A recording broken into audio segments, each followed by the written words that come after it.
Casual Birder Podcast, a weekly podcast for people interested in the birds they find around them.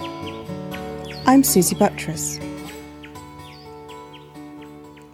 This week, I'm absolutely delighted to have comedian Glen Tickle as my guest.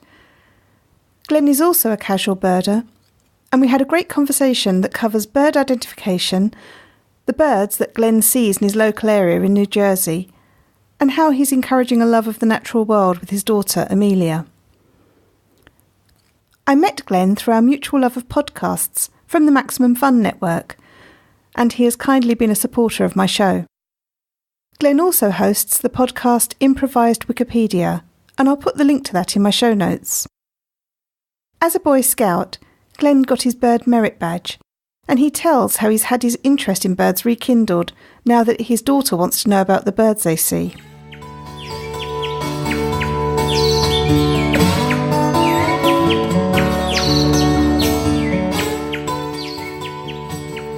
Glen, thank you so much for joining me on the Casual Birder podcast.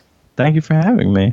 Now, we met through our mutual love of podcasts. Yes. And we both listened to the Judge John Hodgman show. Correct. And I think you also listen to other Maximum Fun shows as well? I listened to several. The first one I found was Bullseye when it was Sound of Young America. And then I called Jordan Jesse Go while I was recording my comedy album, like on stage to do a Momentous Occasion, which is a segment on their show.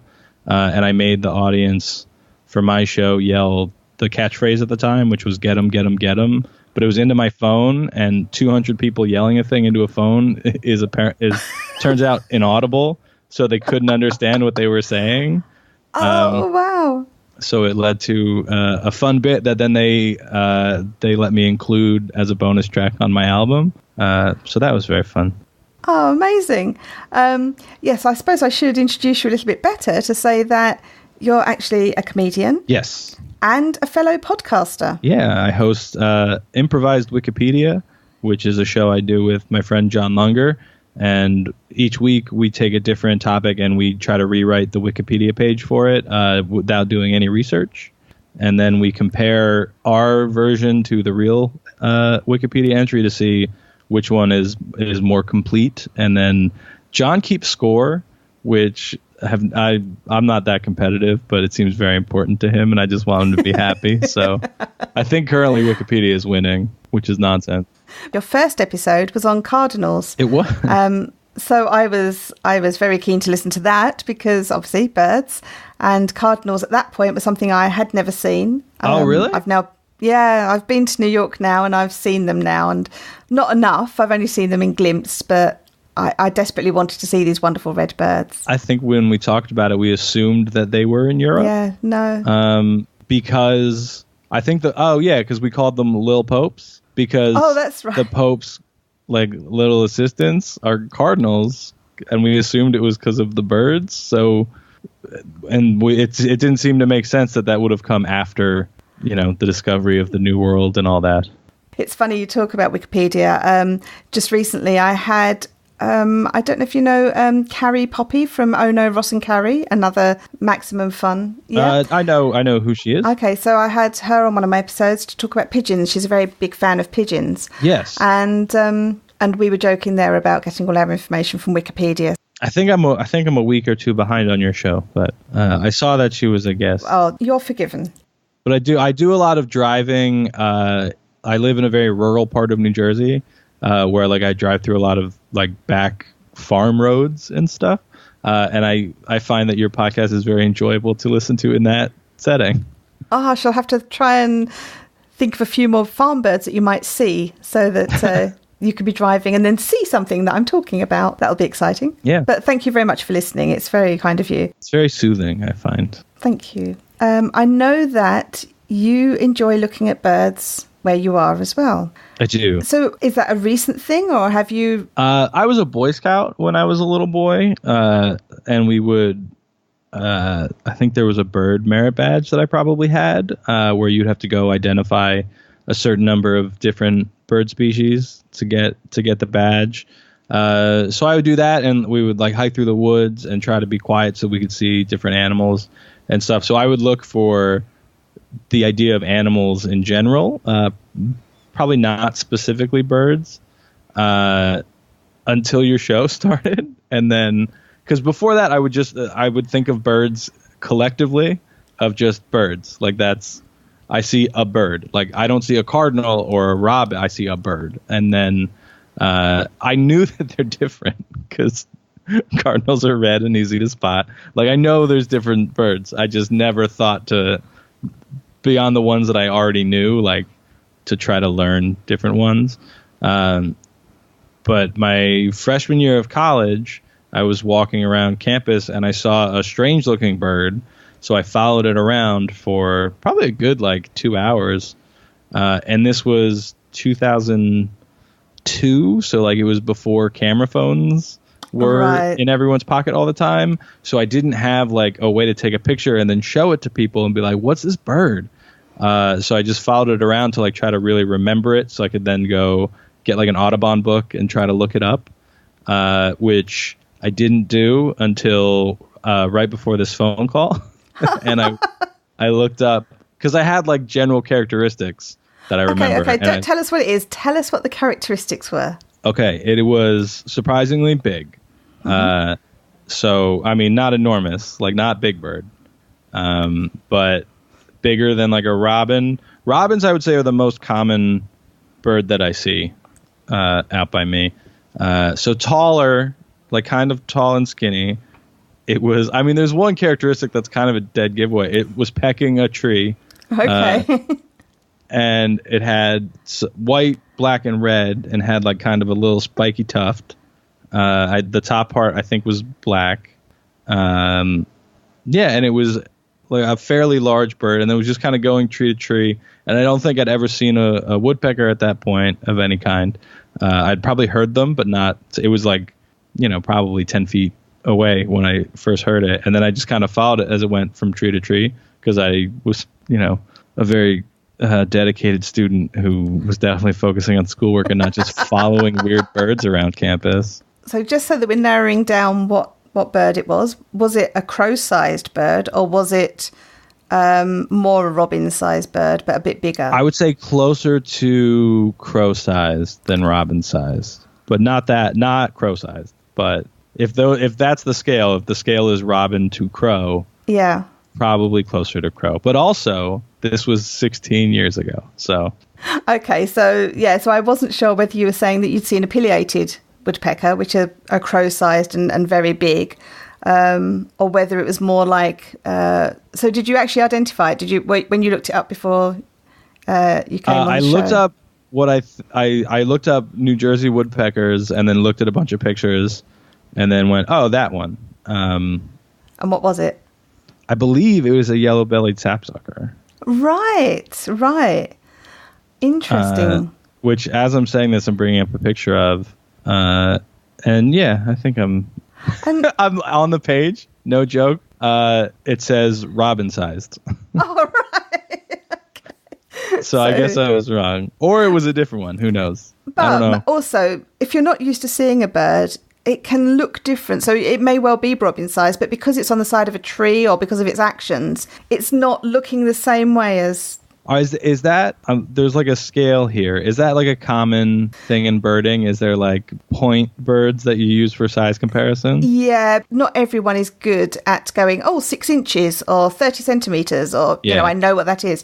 So what they do is say something's sparrow-sized or robin-sized or crow-sized, and so any bird book you'll get, if you open it up, you'll see generally at the front they have 5 or 6 categories of bird, just so that you can easily go, right, it's going to be this size bird. Yeah, its relative size is listed as larger than a downy woodpecker, but slightly smaller than a hairy woodpecker. But I don't know what those look like. Yeah, so a downy woodpecker is more sparrow-sized. It's quite small. It's surprisingly small. Hairy woodpecker is more towards the robin size, and hairier, probably. It's really strange, actually. I don't know quite where the hairy and the downy come from. They're very, very similar looking birds. And actually, I'm not sure I've successfully identified them differently in the wild unless they had one next to each other. Yeah. That's my next. When I get over that side of the pond. That's one of my things I want to do, is try and get to see a definitive hairy or a definitive downy woodpecker, because I've not yet managed that. You can check the campus of Ramapo College of New Jersey in beautiful Mahwah, New Jersey. Shout out that's where I saw that one. Okay. There's a really nice nature preserve nearby that you can like hike, and I would imagine look at a lot of different birds. Wow. Yeah, I need to do more traveling. Not like I don't do enough. I've just been to America and been very lucky to do that. But I know. It's so exciting going and finding, seeing the number of birds in the world. And I'm guessing you have hummingbirds where you are, one of my particular favorites. I saw a hummingbird. A friend of mine had a hummingbird feeder that I would like regularly help her fill and hang back up because she's a little older and needs help doing things. And we never saw a hummingbird there at the bird feeder. But then I walked outside the one day and one like buzzed my face and went by. And that was probably the only time I'd seen one live and in person. And it's unsettling how they move. I thought it was a big wasp at first. Yeah. And I don't care for them. Oh, I'm great once I know that they are a hummingbird and not some big bug. That's, and not a around. giant insect that's coming for your arm. Absolutely. I was recently on another podcast. I'll give a shout out to Varmints podcast. And and I co-hosted one episode, and that was about hummingbirds, and I learned masses about them because I hadn't really fully gone into learning about them. But I have a personal theory, and I still haven't heard anyone say they agree with me or otherwise, that when Disney was animating Tinkerbell, if you think about how Tinkerbell zips here, there and everywhere, and then suddenly stops and then zips off again somewhere, and even having the long wand makes me think of the hummingbird beak. But I feel like the way that hummingbirds move, they're very, very darty. They just dart and stop and then they're off. And it just feels like, I wonder if the animators used hummingbirds as the thing for Tinkerbell. I feel like you can disagree. It's okay. That answer, no, I agree with you, but I'm saying like I feel like that answer is out there somewhere. Like you can find a yes or no. If you find a yes or no, please send me the link because I did. I will. I'm going to text a friend of mine. Hosts a YouTube channel called Disney Dan, and he knows a lot about Disney things. He was just on my show, Nerd Night, which is a live show, not a podcast. But I feel like there's probably. Somebody has to know the answer to this. But if you find a link, I would love to know about it. I will ask my Disney-obsessed friend, and then I'll put my my librarian wife on the case to see if we can find it anywhere. Thank you.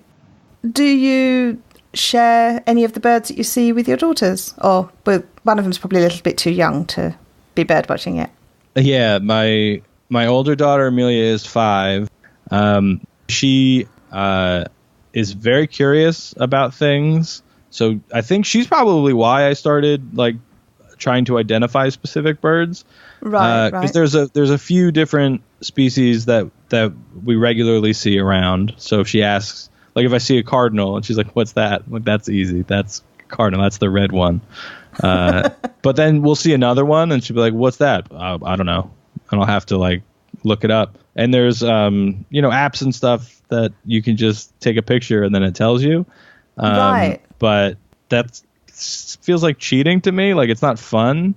So to do it with my daughter, like we'll take a picture of it and then like go try to find what it is. Cause we know, from when I was doing like identification stuff in Boy Scouts as a kid, like where you are, the time of year, size, color, like all the things that you use to help identify it. And then we look up other pictures. Cause she, like I said before, like if I saw a bird of any kind, I'd be like, that's a bird. She's like, no, but what kind of bird is that? Like she wants to know all the details. That's the thing with children. They really do want to know those details, don't they? And I find that so exciting that at the sort of first level of identification, there are some key birds that are very identifiable, should we say. Right. It's when you kind of get into it a little bit further and then you find there are some birds that look very similar to others and it becomes a lot more tricky. But at that very first level of when you're first learning about birds, it's so exciting to, especially with having a child around, to make it a game almost about how do we identify this? What do we look at? We look at colour, size, what's it doing? Is it in a tree or is it on the ground? What size beak has it got? Has it got a long pointed beak? Has it got a short stubby seed-eating beak? What kind of feet has it got? Is it a wading bird or is it a paddling bird like a duck? Or is it a hopping or a perching bird like a sparrow or something? And listening and trying to hear what kind of sound it's making. All of these things can really narrow down. And I feel like you can definitely make a game out of it. Yeah. We have a bird feeder in front of our house, but she's the one who wanted to put it up. Like that was at her request. So we hang it up and then regularly forget to put food into it. We have squirrels that get it, but my daughter, I know it's a common problem that squirrels get into bird feeders, but my daughter, her opinion of it is like, well, we're just putting the food out there. Anybody wants to eat it, they can have it. Like, why would I? She doesn't want to keep the squirrels from eating it. She's not the one paying for the food, is she? No. She's just as happy to watch a squirrel eat from a bird feeder as a bird. I am too. But then I don't see squirrels very often. I don't lose pounds and pounds of food through squirrels eating it. You know what? I never even thought about that. They do probably eat a bunch more, huh? So can you tell me what kind of birds you see at your bird table or in your garden? Yeah. Typically, like our bird feeder is out in front of our house, and my daughter and I typically at breakfast will sit in the kitchen and look out the window and see what's out there. There's cardinals are pretty, like I said, robins more than anything are the birds that we see where I am. We regularly see cardinals. There's one that I'm pretty sure is the same cardinal that just hangs out around my house. Blue jays are very common. I would say robins are very common. Cardinals and blue jays are like one step down. And then there's just a bunch that I don't know what they are. There's the goldfinch, the state bird of New Jersey. We saw one of those recently. And I think you commented, because I put the picture up, that it was in its full summer plumage. Yes, beautiful yellow with the black cap. Someday I know she had a picture of a bluebird, and I was very impressed. I'm like, I don't think I've ever seen a bluebird. And then I remembered how frequently I see blue jays. And then I was like, oh yeah, no, I see, like, I know they're different, but I don't know why I thought it was. But I don't know, it's a more brilliant blue, I guess, on bluebirds. So I'm going to have an episode on bluebirds, actually. There are three. You've got eastern bluebird, mountain bluebird, and western bluebird. And the mountain bluebird I would love to see, because the mountain bluebird is just almost totally blue, a really stunning colour blue as well. The eastern and the western both have red on them. But yeah, I do love the colour blue, and I love looking at blue jays. Those, they're the intricate markings on the wings as well. But, I know they can be quite raucous. I think they're quite characterful, blue jays. Yeah, I've heard they can be mean. I've heard that too. It's because one's never tried to fight me, but I've heard that about them, that like they'll attack you if provoked. Well, they are members of the crow family. They are corvids. They will eat eggs. They'll eat fledglings like any crows do. I didn't know they were crows. Yeah. I'm going to work that into an improvised Wikipedia in the future. Oh, there you go. Sounds smart. There's a nature preserve that I take my daughter to, and they have a little kids room with like activities, and one of the activities is on the wall. They have one on top of another with a bald eagle in the back, and then some other birds painted on top of it, the wingspan, so you can measure to see how you match up. I'm 6 feet tall, and the one that they have on there, the bald eagle, beats me just by a little bit.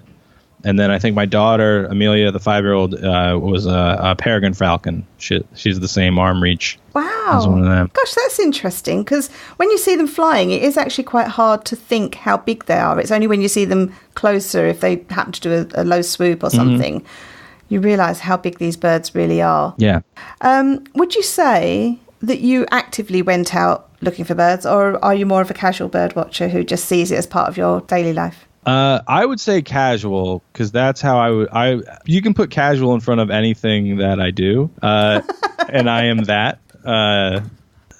Probably the only times I actively am going to look at birds specifically was at that nature center. They have like a kind of a fenced in area up against a window where they put just a ton of bird feeders and of different types and different feed in there. And then you can look and you can see probably 20 different types of birds at once. Oh, wow. So we've gone up to look at them in particular. That's also where the bald eagle nest is. So like we'll go up there sometimes to try to see bald eagles.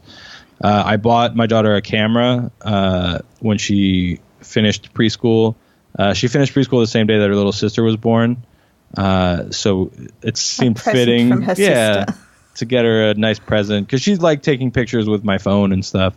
So I figured if I got her own camera, then she could take pictures at her pleasure. So we will walk around to take pictures, and birds are pretty frequently what she wants to take pictures of. Oh, wow. Also of people's license plates. Fantastic. Are there any bird behaviours you've noticed in your garden that have particularly stood out to you? I remember, I don't think I've seen it here, but I started seeing it in college, and then I see it when I'm in New York City pretty frequently, is birds doing dust baths. Because a friend of mine has a chinchilla. We had dagoos for a while, which are like little chinchillas. They're also known as Chilean ground squirrels. They're very cute, but they're not fun pets because they have no interest in interacting with people whatsoever. But they would do dust baths, so like they roll around, and it's very cute to watch them do it. And I'd never seen a bird do it, and then I started seeing them in kind of dirt around the base of the tree. They just get in there. And in Washington Square Park, in particular, in New York, there was just like this one really dusty corner underneath all these trees, and there were dozens of these little tan brown birds. Just dozens of them all together. Have been house sparrows by any chance? Maybe. It's just that we have house sparrows are an introduced species in America, and that's one of the key small brown birds that I see here taking dust baths. And so it might have been, but I've never looked up. I mean, I can now because we're doing this over the internet, which has all of the information. Absolutely. In the history of humanity, but so I've recently had a red-legged partridge visiting the garden. Yeah, I've been following the red-legged partridge saga. I've started calling her Mrs. P. I'm convinced that she is the female, and unfortunately we don't know what happened to the male, but she's still visiting. And I found a hollow in the ground in my flower bed recently, and I thought, that is large, but it kind of looks like the hollows that happen when the house sparrows have their dust baths. I wonder if it's been what the partridge has done. And then I was sitting out in the garden one day, and she came in, and she went over to this hollow and started bathing, and I managed to get some video of her doing it. And she was scratching at the earth and then flicking it over her back and then getting it all through her feathers and then brushing off. Yeah, I have pulled up some images of house sparrows, and I can confidently say that yes, it was probably house sparrows. All right. That was great remote identifying from a bird I saw years ago off of one detail. Well, it's only because I've seen them do it so often, but it may well be that other. But there's another bird that I've seen do it, which is much more impressive, and not to name drop, but your famous bird friends. I genuinely thought you were about to say a famous bird. Me and Tweety were hanging out the other day. No, what I was going to say was about places that I've travelled. So it's the place that I travelled that was the name drop, not the bird. But a few years ago, we went to Antarctica. And on the way there, we went to the Falkland Islands. And I was walking up this trail. And I came upon these two striated caracara. And one of them was dust bathing. It's like a large bird of prey. And to just watch it, it was like, 6 feet away from me, really engrossed in scratching up the dust and getting the dust all in its feathers. And I was like, at that point, I hadn't seen a partridge do it. I'd only ever seen house sparrows do it. And I was like, there's a bird of prey right in front of me doing what the house sparrows do in terms of the dust bathing. So it's obviously something that quite a few birds do, but you tend not to see it very often. Yeah, I didn't know it was a bird thing until I saw the house sparrows doing it. What bird would you like to see? I don't think there's one that I'm like dying to see, but there are ones that I get excited about. Like if I see an oriole, they're common enough around here that I see them sometimes, but not so common that I see them all the time.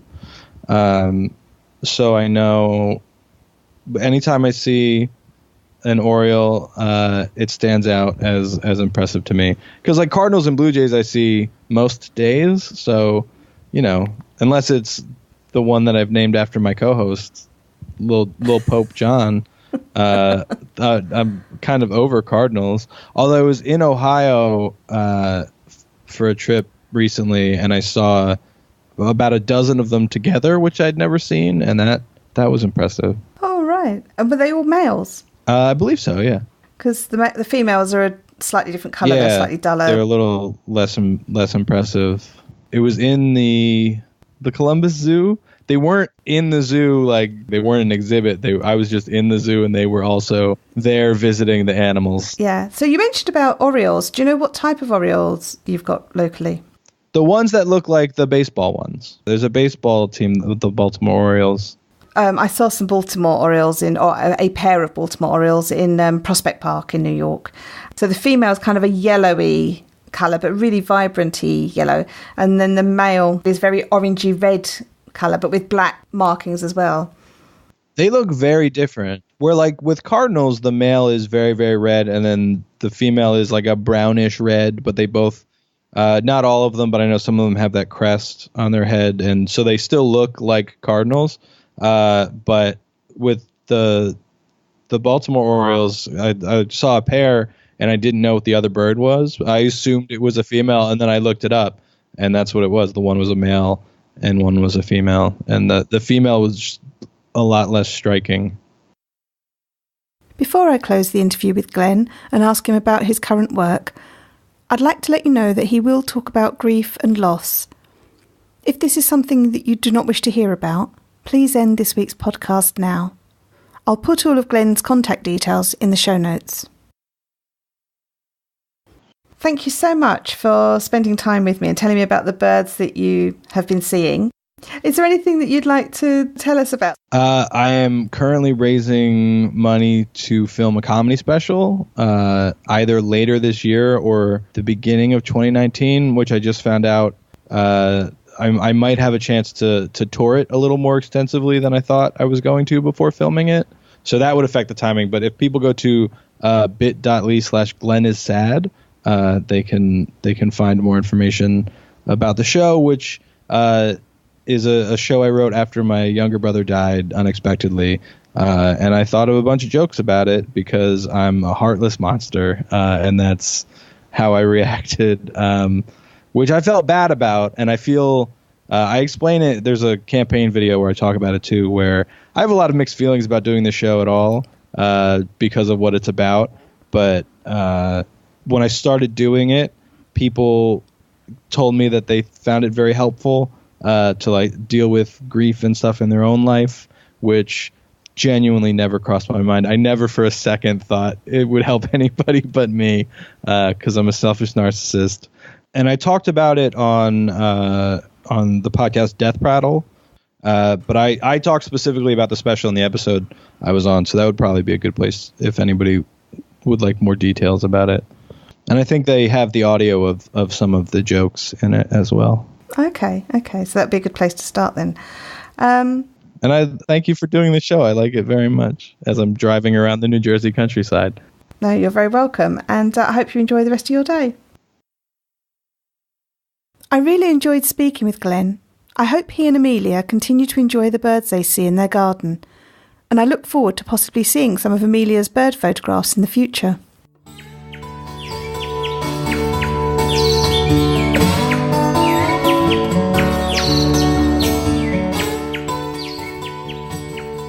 I'd love to know what birds you've seen this week.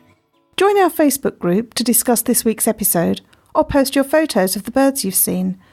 I really do enjoy hearing your tales, so come and join the conversation there. Find us at facebook.com/groups/casualbirderpodcast. Follow me on Twitter at casualbirderpod or on Instagram at casualbirderpodcast. And you can email me at casualbirderpod@gmail.com. If you enjoy the show, please consider leaving a rating and review in Apple Podcasts. And tell your friends on Facebook and Twitter about the show. And make sure you don't miss an episode of the podcast by subscribing to the show. Subscribing is free. Thank you to Randy Braun for designing the artwork for the show. The theme music is Short Sleeve Shirt by the Drones. Thanks to them for letting me use it. And check out their website at www.dronesmusic.net. Thank you all for listening, and I hope you'll join me again for another episode of the Casual Birder podcast.